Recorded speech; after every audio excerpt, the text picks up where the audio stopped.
नमस्कार स्टूडेंट्स, आपका अपने चैनल पे स्वागत और अभिनंदन है। आज का हमारा महत्वपूर्ण टॉपिक है वो है अर्थशास्त्र का या कहें कि आर्थिक विकास की समझ, जो 10th क्लास सोशल साइंस का चैप्टर है, भारतीय अर्थव्यवस्था के क्षेत्रक। तो अर्थव्यवस्था के क्षेत्रक को समझने से पहले हम समझेंगे कि अर्थशास्त्र क्या है। वैसे सामाजिक विज्ञान सोशल साइंस क्या है, इसके बारे में पहले भी टॉपिक डाला जा चुका है। अगर आप उसको देखना चाहें तो उसे देखें पहले, ताकि आपको समझ में आ जाएगा कि 10th क्लास की सोशल साइंस में कौन कौन से अपने सब्जेक्ट हैं और किस सब्जेक्ट का क्या अर्थ है और क्या उसकी परिभाषा है। अर्थशास्त्र वो शास्त्र जो धन संबंधी या कहें कि उत्पादन और वितरण से संबंधित क्षेत्रों का अध्ययन करे या समाज का उस क्षेत्र का अध्ययन करे जिसका संबंध उत्पादन और वितरण से है, तो उसे अर्थशास्त्र कहते हैं या आर्थिक विकास की समझ इस पाठ में हम करेंगे। भारतीय अर्थव्यवस्था के क्षेत्रों की बात करेंगे। ये जो टॉपिक है ये 10th क्लास बोर्ड परीक्षा देने वाले बच्चों के लिए तो रामबाण साबित होने वाली है। साथ साथ आप किसी भी कंपटीशन की तैयारी कर रहे हो जिसमें आपकी ये टॉपिक है, सिलेबस में टॉपिक दिया हुआ है, वहाँ आपके लिए फायदेमंद होने वाली है। तो हम बड़े सरल तरीके से समझने का प्रयास करेंगे अर्थव्यवस्था के क्षेत्रकों को। बहुत ही सरल चैप्टर है अपना। आर्थिक कार्यों के क्षेत्रक हैं, उनको 3 भागों में बांटा हुआ है, प्राथमिक, द्वितीय और तृतीय। 3 क्षेत्रकों में, सामान्यतः मुख्यतः 3 क्षेत्रकों में बांटा जाता है। बड़ी क्लास में जब हम पढ़ेंगे, बड़ी कक्षाओं में, तो हम चतुर्थ, पंचम इन क्षेत्रों को भी पढ़ेंगे, लेकिन हम मुख्यतः 3 क्षेत्रकों में बांटा और उन 3 क्षेत्रकों का इसमें अध्ययन करेंगे। तो बढ़ते हैं अपने महत्वपूर्ण पॉइंट की ओर। आर्थिक कार्यों के जो क्षेत्रक हैं उनमें सबसे पहले हम पढ़ेंगे प्राथमिक क्षेत्रकों या प्राथमिक कार्यों को। तो जब हम प्राकृतिक संसाधनों का उपयोग करके किसी वस्तु का उत्पादन करते हैं तो उसे प्राथमिक क्षेत्र की गतिविधियां कहा जाता है। जैसे कपास की खेती करना या कृषि संबंधी जो भी कार्य हैं वो प्राथमिक क्षेत्र में आएंगे। डेयरी उत्पाद करना, दूध का उत्पादन करना। प्राथमिक क्षेत्र को कृषि या सहायक क्षेत्रक भी कहा जाता है। ये भी महत्वपूर्ण है, किस क्षेत्रक को सहायक क्षेत्रक भी कहा जाता है। कृषि क्षेत्र वो किस क्षेत्रक में आता है, हमारे क्वेश्चन है वो साथ साथ क्लियर हो रहे हैं। क्योंकि जब हम अधिकतर प्राकृतिक उत्पाद जैसे कृषि, डेयरी, मत्स्य पालन, वनों से प्राप्त जो भी उत्पाद हैं उनको प्राप्त करते हैं तो ये प्राथमिक क्षेत्रकों की गतिविधि हो जाती है। द्वितीय क्षेत्रक में वे गतिविधियां सम्मिलित होती हैं जिनके द्वारा प्राकृतिक उत्पादों को अन्य रूपों में परिवर्तित किया जाता है। जैसे प्राथमिक कार्यों में हमने गेहूं उत्पादित की और गेहूं को जब हम उद्योग में लेके गए तो वहां उसका आटा बनाकर उससे बिस्किट बनाए गए। तो जो परिवर्तित किया गया उसका रूप परिवर्तित करना, तो रूप जब परिवर्तित किया जाता है तो उसे द्वितीय क्षेत्र कहते हैं। जैसे कपास के पौधे से प्राप्त रेशे का प्रयोग सूत काट कर उससे कपड़ा बनाया जाता है, या गन्ने से जैसे चीनी बनाई जाती है या गुड़ बनाया जाता है। तो ये सब कार्य हैं, गतिविधि हैं, ये द्वितीय क्षेत्रक में आते हैं। तो प्राथमिक क्षेत्रक हमने समझ लिया, द्वितीय क्षेत्रक समझ लिया, यानी उद्योग संबंधी जो भी गतिविधि हैं या विनिर्माण संबंधी जो भी गतिविधि हैं वो द्वितीय क्षेत्रक में आएंगे। द्वितीय क्षेत्रक में विनिर्माण की प्रक्रिया अपरिहार्य है और ये क्षेत्रक क्रमशः सर्वाधिक विभिन्न प्रकार के उद्योगों से संबंध है। इसी कारण ये औद्योगिक क्षेत्रक भी कहलाता है। किस क्षेत्रक को औद्योगिक क्षेत्रक कहते हैं, तो द्वितीय क्षेत्रक। और द्वितीय क्षेत्र की गतिविधि का हमने देख ही लिया, विनिर्माण संबंधी गतिविधि इसमें आते हैं। तृतीय क्षेत्रक अति महत्वपूर्ण जो क्षेत्रक है वो है तृतीय क्षेत्रक। उपयुक्त दोनों ही क्षेत्रकों से भिन्न है। ये भी क्वेश्चन बनता है अपना कि इन जो प्राथमिक, द्वितीय और तृतीय तीनों क्षेत्रों में क्या संबंध है। तो ऊपर के 2 संबंध जो हमने क्षेत्रक देखे हैं अर्थव्यवस्था के, उनसे ये भिन्न है। भिन्न क्यों है? इस क्षेत्र की गतिविधियां प्राथमिक और द्वितीय क्षेत्र के विकास में मदद करती हैं। ये गतिविधियां स्वतः वस्तुओं का उत्पादन नहीं करती। भिन्न क्यों है? क्योंकि ये स्वतः वस्तुओं का उत्पादन नहीं करती वरन वस्तुओं के उत्पादन में सहायता करती है, जैसे परिवहन, संचार, बैंक सेवा, भंडारण करना, व्यापार करना आदि। तृतीय क्षेत्र को सेवा क्षेत्र भी कहा जाता है। एक और क्वेश्चन अपना बन गया कि क्षेत्र को सेवा क्षेत्र कहा जाता है। सेवा क्षेत्र में कुछ ऐसी अति आवश्यक सेवाएं भी हैं जो प्रत्यक्ष रूप से वस्तुओं के उत्पादन में सहायता नहीं करती, जैसे शिक्षक है, वकील है, डॉक्टर। ये प्रत्यक्ष रूप से उत्पादन में सहायता नहीं करते बल्कि उनमें अप्रत्यक्ष रूप से सहायता करते हैं। आर्थिक क्षेत्रकों की तुलना जब हम करें तो प्राथमिक, द्वितीय और तृतीय क्षेत्र में क्या संबंध है, ये क्वेश्चन बनेगा अपना। प्राथमिक, द्वितीय और तृतीय क्षेत्र के विभिन्न उत्पादन कार्यों में बहुत अधिक मात्रा में वस्तु और सेवाओं का उत्पादन होता है तथा अनेक लोग इस कार्य में संलग्न हैं। मध्यवर्ती वस्तुएं, मध्यवर्ती वस्तुएं किसे कहते हैं? तो मध्यवर्ती वस्तुओं का उपयोग अंतिम वस्तु या सेवाओं के निर्माण में किया जाता है। तो वे वस्तुएं जिनका उपयोग अंतिम वस्तु और सेवा के निर्माण में किया जाता है उन्हें मध्यवर्ती वस्तु कहते हैं। इन वस्तुओं का मूल्य अंतिम वस्तुओं के मूल्य में पहले से ही शामिल होता है। किसी वर्ष विशेष में प्रत्येक क्षेत्र द्वारा उत्पादित वस्तुओं और सेवाओं का मूल्य उस वर्ष के क्षेत्र के कुल उत्पादन की जानकारी प्रदान करता है।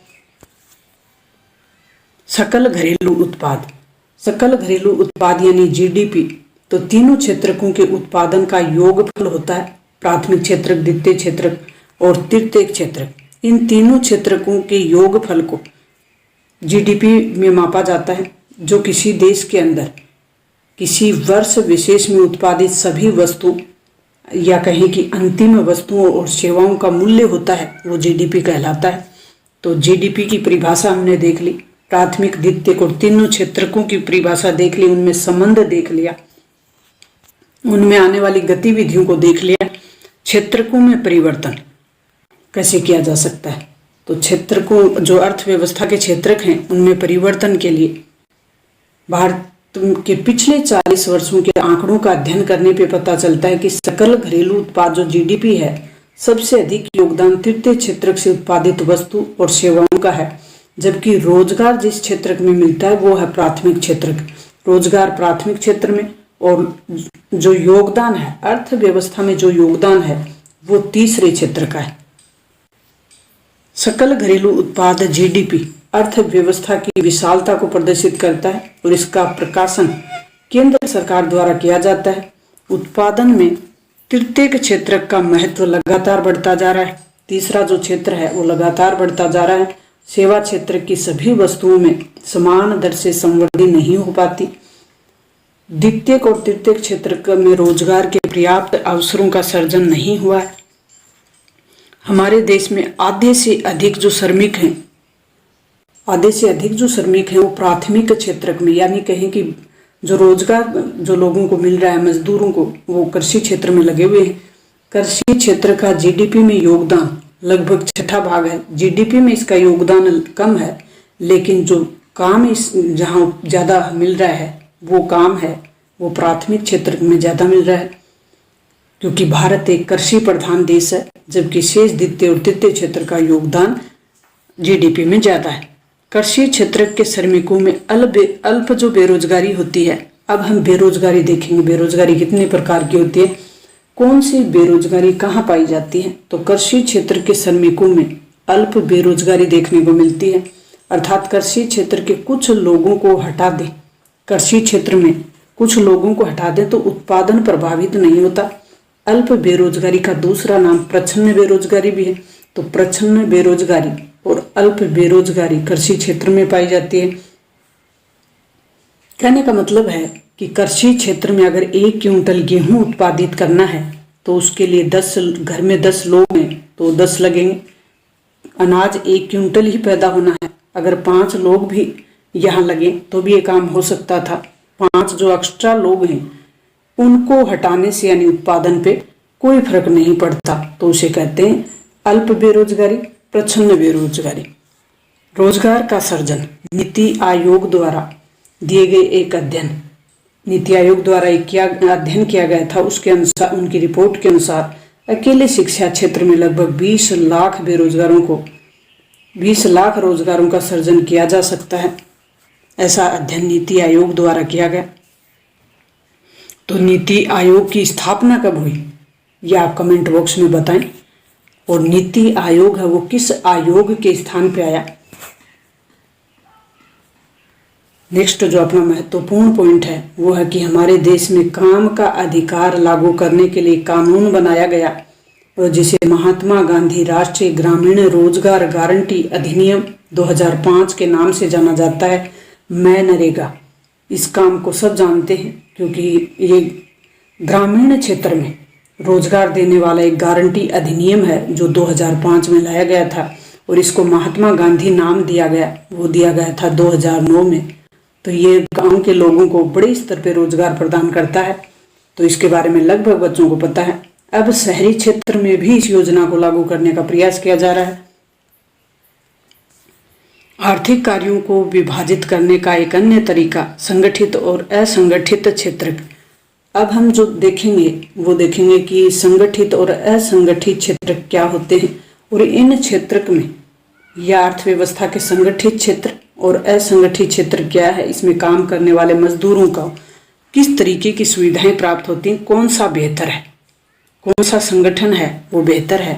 तो संगठित जो क्षेत्र है उसमें उद्यम या कहें कि कार्य का स्थान है वो सम्मिलित होता है, या जहाँ एक निश्चित जगह होती है जहाँ लोगों को रोजगार दिया जाता है और रोजगार की अवधि है वो भी निश्चित होती है। अवकाश की सुविधाएं, ऐसी भी सुविधाएं काम करने वाले श्रमिकों के लिए होती हैं, इसलिए लोगों के पास सुनिश्चित काम भी होता है, यानी कहें कि यहाँ सामाजिक सुरक्षा उपलब्ध होती है श्रमिकों को। असंगठित क्षेत्र हैं छोटी छोटियाँ कहीं कि बिखरी इकाइयाँ होती हैं जो अधिकांश राजकीय नियंत्रण से बाहर होती हैं और इनके लिए कोई एक निश्चित जगह नहीं होती। इन कार्यों में रोजगार की कोई नियमित अवधि भी नहीं होती। 5 दिन भी काम मिल जाए, 2 दिन भी काम नहीं मिले तो नहीं भी मिले, इस तरीके की ये व्यवस्था होती है और इसमें रोजगार की कोई सुरक्षा नहीं होती। तो हम अंदाजा लगा सकते हैं कि कौन सा संगठन है वो बेहतर है। तो संगठित जो क्षेत्र है अर्थव्यवस्था का, उसका रोजगार अच्छा है, श्रमिक का वहाँ शोषण कम होता है। और असंगठित क्षेत्र में एक श्रमिक है, मजदूर है, उसका शोषण अधिक होता है क्योंकि उसकी निश्चित मजदूरी नहीं होती, उसका निश्चित समय नहीं होता, निश्चित अवधि नहीं होती, उसके लिए कोई निश्चित पेंशन भत्ते वगैरह नहीं होते, न ही कोई उसके लिए निश्चित सुरक्षा रोजगार होता। सन 1990 से हमारे देश में देखा गया कि संगठित क्षेत्र में अत्यधिक श्रमिक अपना रोजगार खोते जा रहे हैं। संगठित क्षेत्र का जो रोजगार है वो दिन प्रतिदिन घटता जा रहा है और ये लोग असंगठित क्षेत्र में काम करने के लिए मजबूर हैं। अतः असंगठित क्षेत्र में रोजगार बढ़ाने की आवश्यकता के अतिरिक्त श्रमिक को, अतः इसका उपाय क्या करें कि श्रमिक का शोषण नहीं हो, तो इसके लिए श्रमिकों के लिए रोजगार बढ़ाएं, साथ ही श्रमिकों के संरक्षण की भी और सहायता की भी व्यवस्था की जानी चाहिए। भारत में लगभग 80% ग्रामीण परिवार छोटे तथा सीमांत किसानों की श्रेणी में आते हैं। हमारे देश में बहुसंख्यक जो श्रमिक हैं वह अनुसूचित जाति, जनजाति, पिछड़ी जाति से हैं जो असंगठित क्षेत्रों में कार्य करते हैं। स्वामित्व आधारित अर्थव्यवस्था के क्षेत्र हम देख लेते हैं। तो स्वामित्व के आधार पर अर्थव्यवस्था के क्षेत्रों को कितने भागों में बांटा जा सकता है उनको देखेंगे। तो स्वामित्व के आधार पर क्षेत्र को 2 भागों में बांट सकते हैं, निजी और सार्वजनिक। 2 भागों में बांटा जाता है। तो निजी क्षेत्र जो किसी व्यक्ति विशेष या कंपनी के हाथ में हो, सार्वजनिक क्षेत्र जहाँ सार्वजनिक क्षेत्र में संपत्ति या कहें कि उत्पादन और वितरण के जो साधन हैं वो सरकार के स्वामित्व में या नियंत्रण में होते हैं एवं सरकार ही समस्त सेवाएं उपलब्ध कराती है।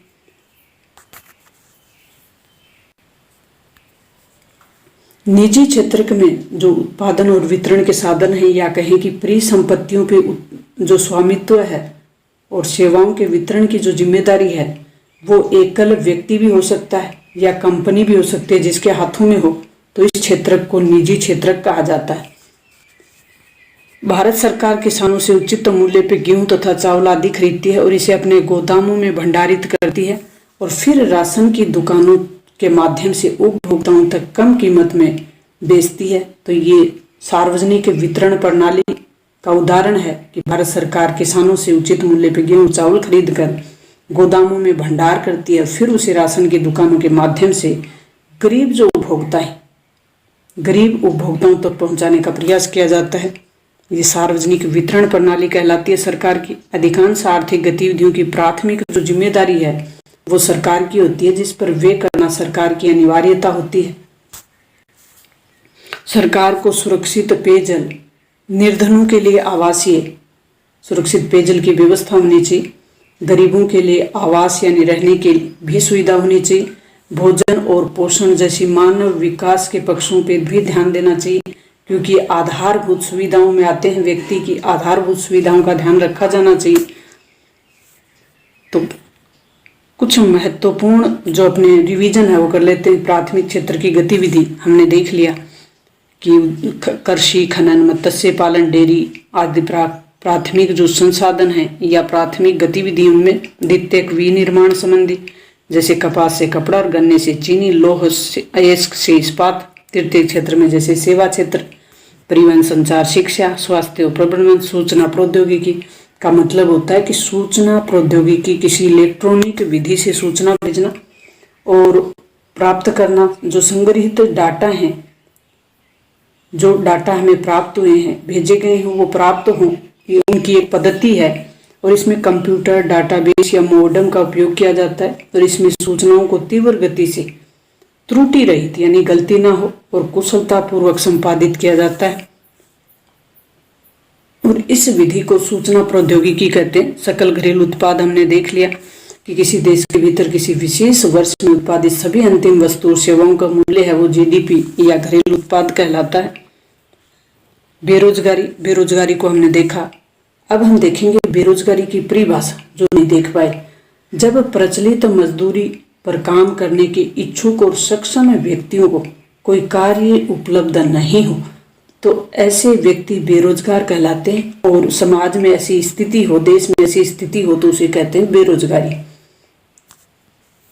छिपी हुई बेरोजगारी, ऊपर हमने प्रच्छन्न बेरोजगारी, छिपी हुई बेरोजगारी देखी थी। जब किसी कार्य में आवश्यकता से अधिक व्यक्ति लगे हुए हों तो उसे छिपी हुई अथवा प्रच्छन्न बेरोजगारी कहा जाता है। यदि इन कार्यों या कहें कि इन लोगों को वहां से हटा भी दिया जाए तो कुल उत्पादन पे कोई असर नहीं पड़ता। इन्हें अल्प बेरोजगारी कहा जाता है और इसका दूसरा नाम प्रच्छन्न बेरोजगारी है। और ये बेरोजगारी कहाँ पाई जाती है, ये हमारा क्वेश्चन बन रहा है। तो ये कृषि क्षेत्र में पाई जाती है। मध्यवर्ती वस्तुएं, ऊपर हमने देखा मध्यवर्ती वस्तुएं ये उत्पादित वस्तुएं हैं जिनका प्रयोग उत्पादक कच्चे माल के रूप में उत्पादन की प्रक्रिया में करता है अथवा उन्हें फिर से बेचने के लिए खरीदा जाता है। अंतिम वस्तुएं वे सेवाएं हैं जिनका प्रयोग अंतिम उपभोग अथवा पूंजी के निर्माण में होता है, इन्हें फिर नहीं बेचा जाता। तो मध्यवर्ती वस्तुओं को बेचने के लिए प्रयोग किया जाता है, अंतिम वस्तुओं को फिर से नहीं बेचा जाता। बुनियादी सुविधाएं ऊपर हमने देखा। संगठित क्षेत्रक भी हमने देख लिए। असंगठित क्षेत्रक, संगठित क्षेत्रक और असंगठित क्षेत्रक में अंतर कीजिए, ये हमारा क्वेश्चन बनेगा। संगठित और असंगठित क्षेत्रक में अंतर करना है।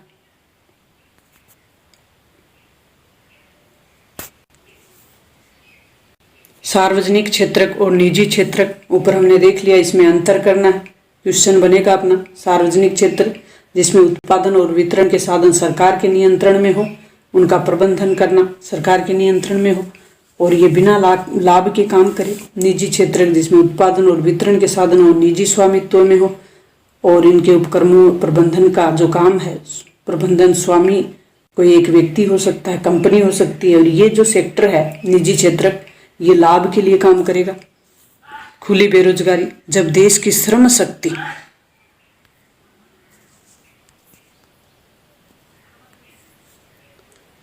खुली बेरोजगारी का मतलब है कि जब देश की श्रम शक्ति रोजगार के अवसर प्राप्त नहीं कर पाती तो इस स्थिति में इसे खुली बेरोजगारी कहा जाता है।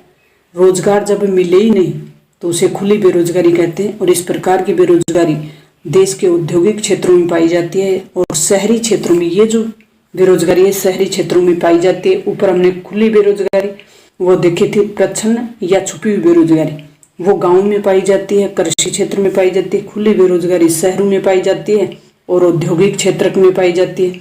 दो क्वेश्चन हमारे यहाँ क्लियर हो गए कि ये कहाँ पाई जाती है, औद्योगिक क्षेत्रों में, शहरी क्षेत्रों में खुली बेरोजगारी पाई जाती है। और खुली बेरोजगारी किसे कहते हैं।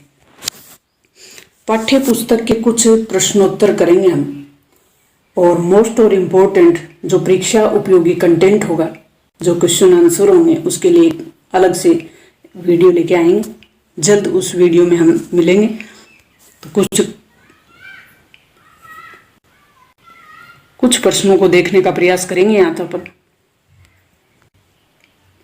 विकल्प का प्रयोग करना रिक्त स्थान के लिए। सेवा क्षेत्र में रोजगार में उत्पादन की जो समान अनुपात है उसमें